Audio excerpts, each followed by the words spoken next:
Selamat sore teman-teman muda sekalian. Kabarnya sehat, bahagia semua? Baik. Bahagia ya, keras sekali itu.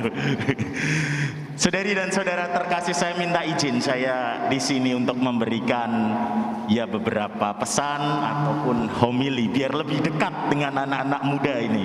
Kalau di sana terlalu jauh nanti. Saudari dan saudara terkasih, tema IYD kita apa? Anak-anak muda, apa? Bangkit dan bersaksilah. Saya akan mengatakan OMK, teman-teman harus mengatakan bangkit dan bersaksilah. OMK, bangkit dan bersaksilah. Kurang keras, keras lagi. OMK, bangkit dan bersaksilah. Ya, kelihatan belum lapar ini kayaknya. Saudari dan saudara terkasih, teman-teman muda, selamat datang di katedral ini, terutama untuk OMK Dekenat Pusat, teman-teman muda yang lain, dan juga saya tadi melihat banyak senior dan junior yang berjiwa muda datang di tempat ini. Kita ingin bersama-sama tentu tadi mengarak atau dalam kirap salib IYD dari Keuskupan Agung Jakarta. Tadi saya melihat beberapa berat sekali salibnya. Betul? Betul? Berat enggak? Mungkin tangannya sudah pegel. Tapi itulah mengikuti Kristus. Kadang kita harus merasa pegel juga untuk mengikutinya. Berat. Tidak ada yang mudah untuk mengikuti Kristus. Tetapi ada sebuah kebahagiaan di dalamnya. Dan bangkit berarti kita tidak tinggal diam, mau bergerak, mau maju, dan bersaksi itu menggunakan segala daya kekuatan dalam diri kita untuk menjadi pembawa sukacita, pembawa harapan itu sendiri. Tentu ini tema yang besar dan kita bisa belajar dari Ekaristi.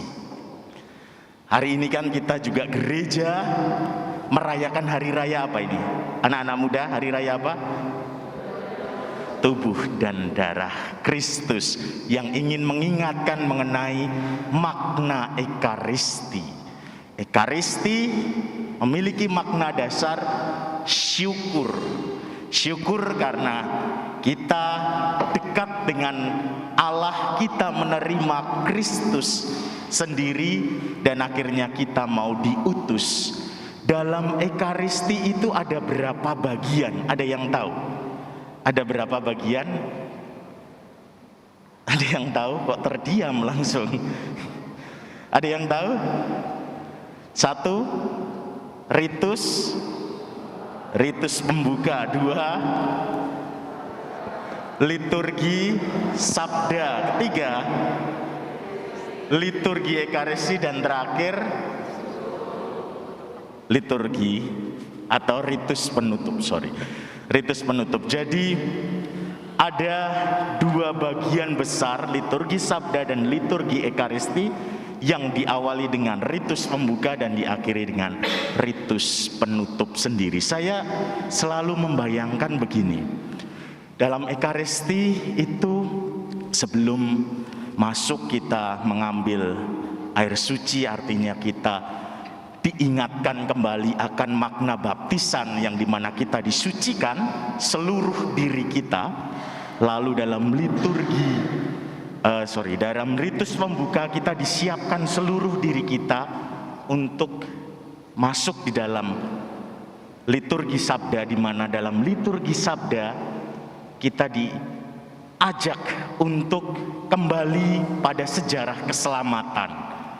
Kita diajak lewat bacaan-bacaan mengingat kembali bahwa Allah hadir dalam sejarah hidup manusia. Dan setelah itu memasuki liturgi Ekaristi, di mana hati kita mulai disentuh dengan kehadiran Yesus sendiri dalam rupa roti dan anggur yang dikonsekrasi, dan simbol yang paling nampak atau simbol perutusan yang akhirnya menjadi misi kita adalah diberkati, dipecah, dan dibagi. Kita menerima Kristus dan kita siap untuk menjadi seperti Kristus yang diberkati, dipecah, dan dibagikan.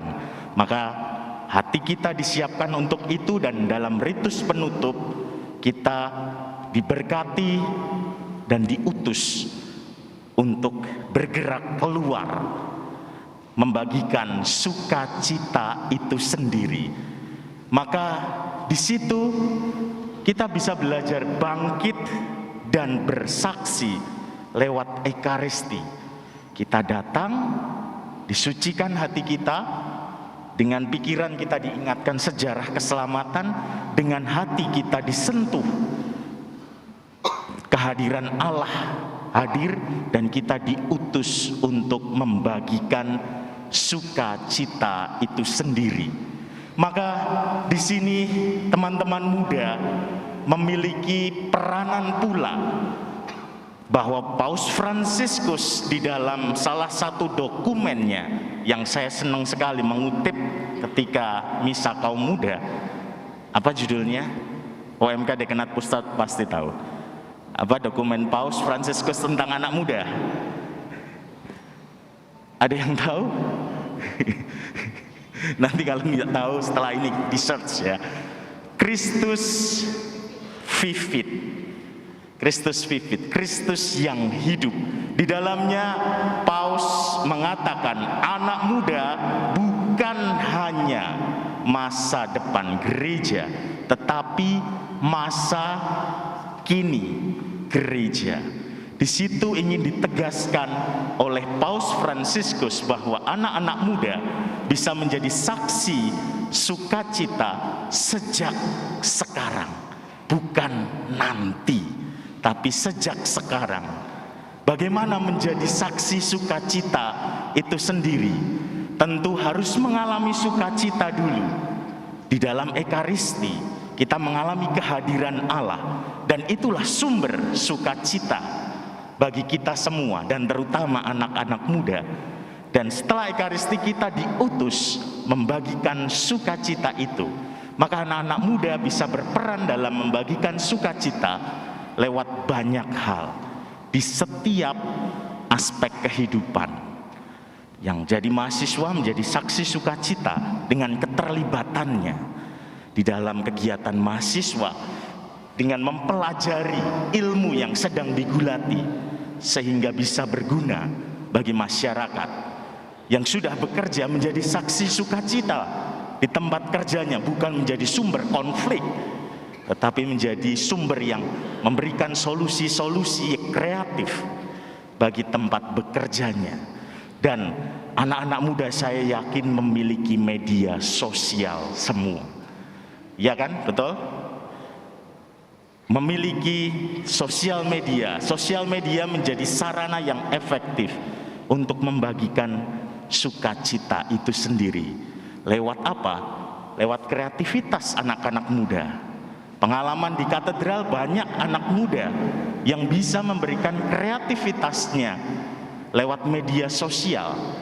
Orang yang punya kemampuan grafis berkolaborasi dengan anak muda yang tertarik pada dokumen gereja, lalu membangunlah kemampuan dalam sosial media yang bisa memberikan daya, yang bisa membuat film pendek tentang iman kekatolikan.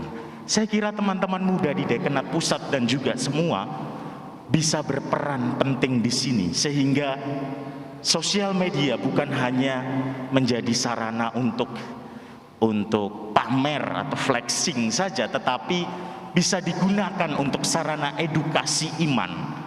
Saya pernah mendengar cerita dari salah satu orang yang mau menjadi Katolik.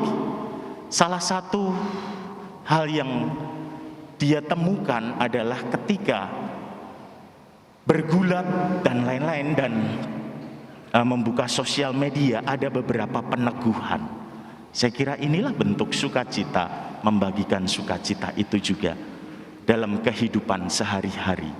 Maka Silahkan gunakan sosial media secara bijaksana, gunakan kemampuan-kemampuan teman-teman muda, terutama dalam membangun sukacita di sosial media, sehingga sosial media tidak hanya dipenuhi dengan informasi hoax, tetapi sungguh-sungguh edukasi iman juga, dan juga sesuatu yang kreatif.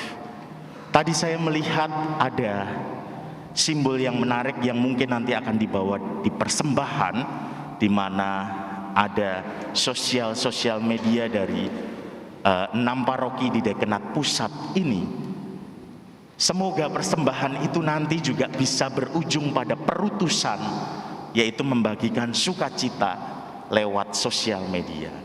Tentu tidak hanya berhenti di sosial media, anak-anak muda perlu terlibat dalam kehidupan realnya. Maka membangun persahabatan antar OMK menjadi penting, seperti bacaan kedua tadi, membangun persekutuan. Keluar juga membangun persaudaraan dengan teman-teman dari agama lain. Ini juga menjadi arah kita, sehingga orang Katolik juga bisa dikenali lebih dalam, bukan hanya tertutup atau hanya jago kandang, tetapi mau keluar menjadi sukacita di luar dan membangun keindonesiaan bersama-sama dengan yang lain. Tentu dari situ bisa memunculkan perhatian pada bidang-bidang perhatian lingkungan hidup yang seringkali kita melupakan hal itu, ataupun bidang-bidang yang lain, terutama masalah-masalah sosial. Saya kira beberapa contoh dari saya menyebut OMK Katedral karena saya di katedral, bukan saya tidak tahu yang lain, tapi karena saya di katedral. Ada gerakan-gerakan yang memang nyata, perhatian pada lansia yang memang ditunjukkan hal itu lewat kunjungan mereka, bukan hanya sekedar ngedrop barang, tapi mendengarkan dan juga membagikan sukacita untuk lansia itu. Saya kira itu salah satu gerakan baik. Selain bahwa sekarang sedang membangun juga kedekatan dengan remaja Masjid Istiqlal, semoga ada gerakan-gerakan perhatian untuk lingkungan sekitar yang bisa diwujudkan. Saudari dan saudara terkasih, bangkit dan bersaksi butuh kerendahan hati, butuh sukacita dari dalam, dan butuh kerjasama, bukan hanya antar kita orang Katolik, tapi juga orang-orang yang berkehendak baik. Maka mari kita terus wujudkan spirit ekaristis itu di dalam kehidupan kita. Kemuliaan kepada Bapa dan Putra dan Roh Kudus. Seperti pada permulaan, sekarang, selalu, dan sepanjang segala abad. Amin.